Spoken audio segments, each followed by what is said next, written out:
everybody, it's your online singing coach back again today with a new reaction and analysis. Someone I have never reacted to, someone I've actually never even watched a video of. That needs to change right now. Tell everybody who you are and where you're from. I'm Loren Allred. I'm from Brooklyn, New York, and I'm a singer. One of my favorite movies ever was The Greatest Showman. And one of my favorite songs in the movie is the song Never Enough. And then I found out, actually, the girl who sings the song in the movie wasn't singing the song. It was actually Loren's vocal. Yeah, I mean, this is not an uncommon practice, and it goes back way back. It's one of those questions where if it's the right voice, should it just be that person on camera?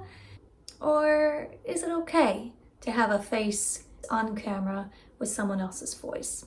So I'm curious to hear your thoughts about it. Leave in the comments if you have a feeling about it. Growing up, music's always been a really big part of my life. My parents are both music teachers, and I always loved to sing, and I would sing in my room for hours and hours and hours, but I was too shy to do it in public. When I was around 24, I had been waitressing for a while, and then I met the songwriters for the movie The Greatest Showman. They said, Amazing. you know, we have a song, Never Enough. Can you come in and sing the demo for it? Wow. Wow, what a crazy story. How awesome is that? Little did she know the demo was going to turn into her singing it in the film. I just wanted to pause for a second because I'm listening to her speaking voice and you can tell she has training. There is not one single moment of fry happening, which is so common when people are talking today, and it just drives me crazy. She has very clear enunciation. So just listening to her talk is evidence to me that she's a polished, trained singer. And yeah, if you grow up with music teacher parents, you're at a huge advantage, but there's always natural talent at play here too, and she clearly has both. I went into the studio and I sang the song, and then they said, we're thinking about having the actress lip sync to your vocal. And I just thought, oh my gosh. I was so excited to just have my voice be in the film. I felt so proud because, you know, people were hearing my voice, and that's what I had dreamed of. But people didn't know that I had sung the song in the movie. So when they heard me singing, people would say, you sound just like the movie. Wow. Oh my gosh. That has to be a little frustrating. I was going to say, personally, I feel like that's the best of the both worlds because you're not having to deal with fame, the ugly part of fame. You're getting to live your real normal life and you're a superstar vocally. Yeah, on the other hand, that would have to be frustrating, like to have people saying, wow, you sound just like the person in the movie. And it wasn't really until that moment that I thought, I need to just go for this. But I wasn't really ready for a stage like America's Got Talent. And so I decided to go on Britain's Got Talent to get my feet wet. Some of you guys have actually heard my voice, but you don't know my face. I sang the song Never Enough on The Greatest Showman. Oh my God!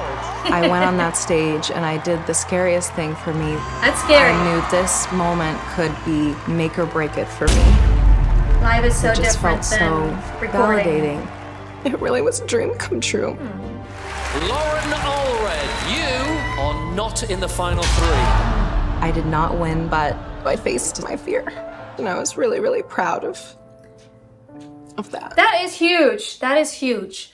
I'm sorry, but we are getting into everything right now before we're getting to her actual singing. It's just something else that comes up with singers. I actually know a lot of singers and performers who are inherently introverted and inherently shy, and it is such a big deal to stand up in front of an audience. And it's this crazy dichotomy where you love to sing, which is a presentation.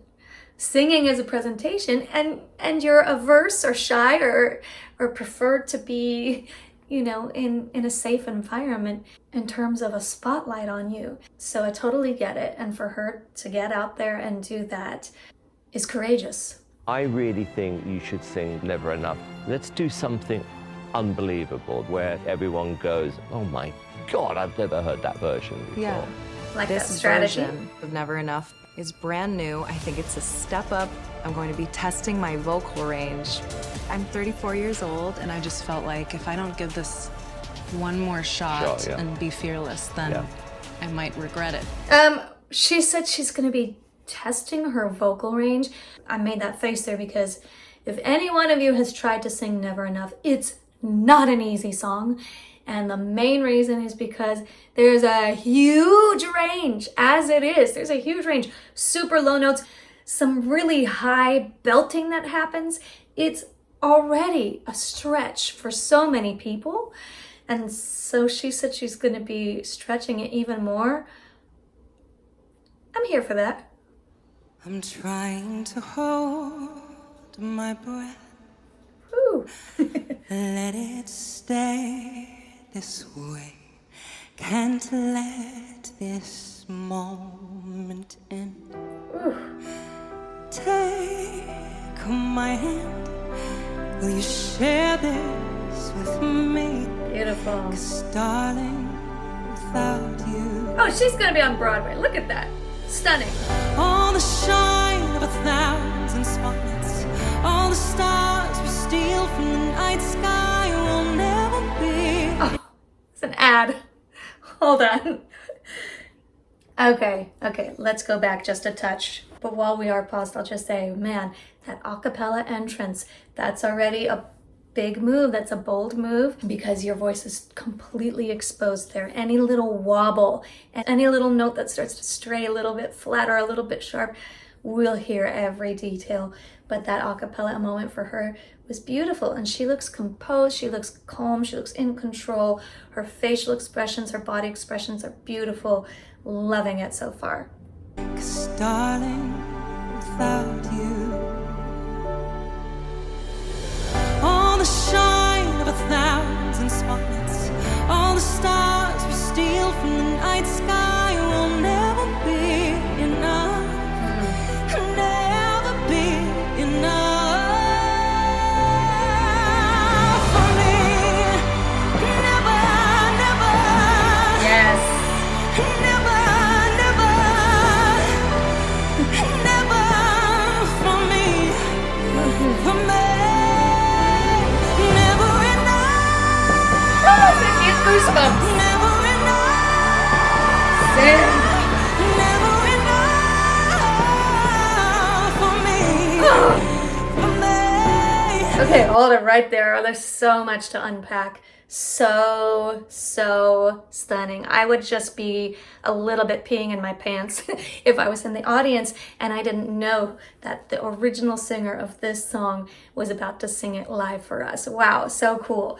Technique-wise, she wrote the book because she's the original singer. She wrote the book on how to sing this song, how to get these notes out. Like I mentioned, this is such a challenging song.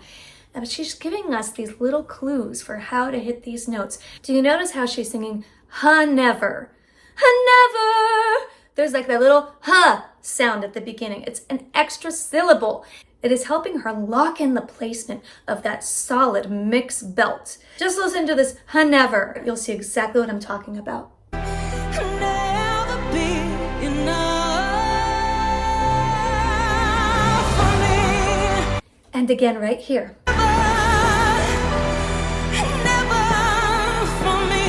Other big key when you are working on this song is changing up, giving a big old vowel modification to the word me. You have to open it up to me. For me, instead of for me. I just can't get the same power with a closed shape of E. So you have to open it up to me. Don't question it, just do it. It makes it so much easier. So check this out on the for me, the first one in the lower range where she doesn't need to have that mixed belt placement. She sings for me. It's a regular E shape. And now watch what happens on the for me, the higher one. Never for me, for me, never enough, never enough, never enough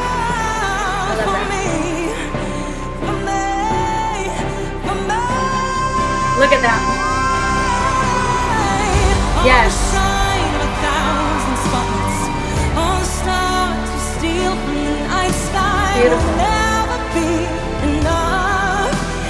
Never be enough. Towers of gold are still too little. These hands can Yes. hold the world, but it'll never Sing be it. enough. Never be enough. There's the extra. There was the extra. I was waiting for that extra range that she had mentioned. She's on a supercharged E flat on that note. And then I love this riff coming down. I gotta hear it again. Never be enough.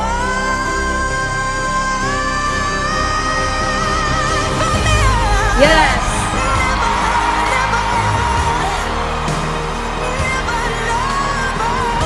Yes. For me, for me. Damn. Never enough. Wow. Never enough. For me, Oh my gosh. for me.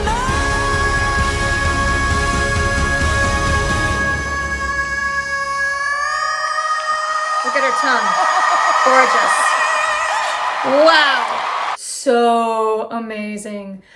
Man, that note is her money note. That D flat, that is her money note. She sings that note a bunch in the song and she just nails it. I love how there's a tiny hint of like a raspy tone to when she hits that note because it gives it a very pop sound. It's not too musical theater-y or classical. It has so much power and the color is just really fantastic. She went up a little bit higher, didn't she? What was that one note? What was that one spot?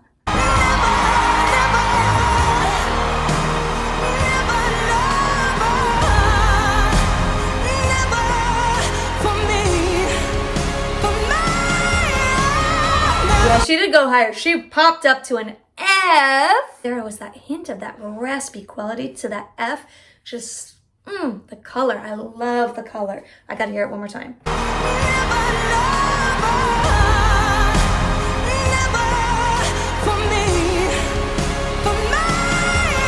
Sing.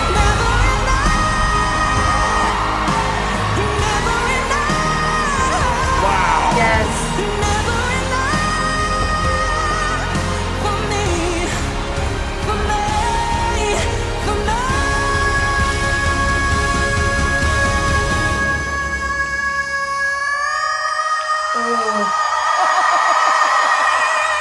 Wow. Amazing.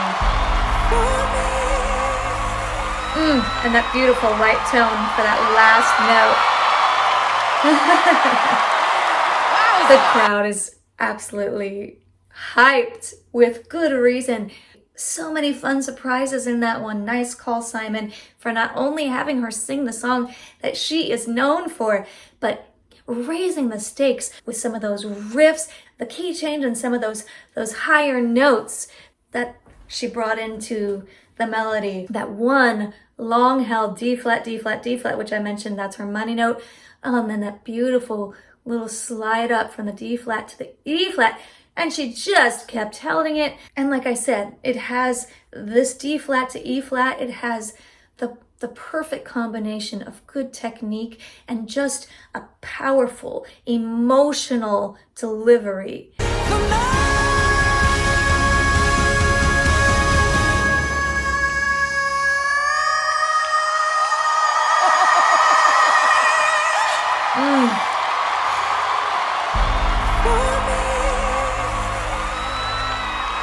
Gorgeous.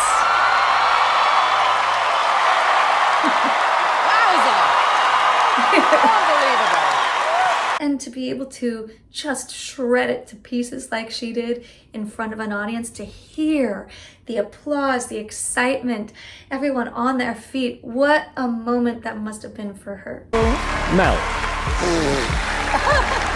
I'm actually lost for words because that is just amazing what you can do. Thank you so much. I'm blown away. Thank I'm blown you. away. And that's that's coming from another singer, you know. Mel B's a singer. She knows what it takes to make that vocal happen. And that's why she's just like, forget it. You know, there was a while when I was more comfortable singing behind the scenes, and I thought maybe that's what I was meant to do. And until Never. No, until now, you know, I'm ready and I'm here. And thank you for giving me this opportunity. Thank you. No, you should be in the spotlight. She was stunning, not just vocally, but to watch.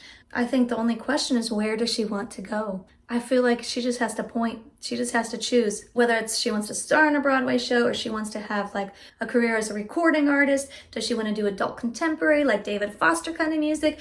Does she want to have like a pop album? Where does she want to go? I think that's the only question. She just has to point her finger, and I believe she can go wherever she wants to go. Are you ready for your time to be in front of the camera now? Yes, I've never been more ready than now. Yeah. I have a feeling there's going to be some surprises.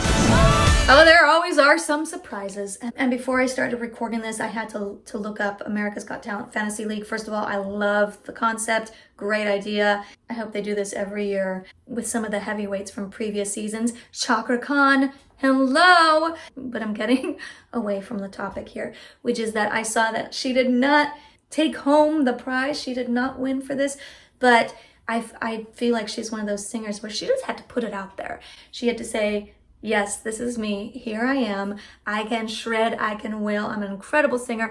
I'm comfortable in front of the camera. I've proven it. Now, let's go.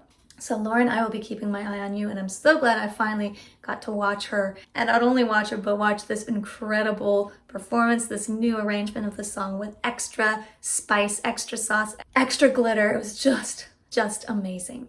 I hope you enjoyed watching this with me. If you did, please be sure to hit subscribe. And if you'd like to watch some of my past America's Got Talent reactions, you can find them here. You can also find me on Instagram. Thanks so much again, and I'll see you next time.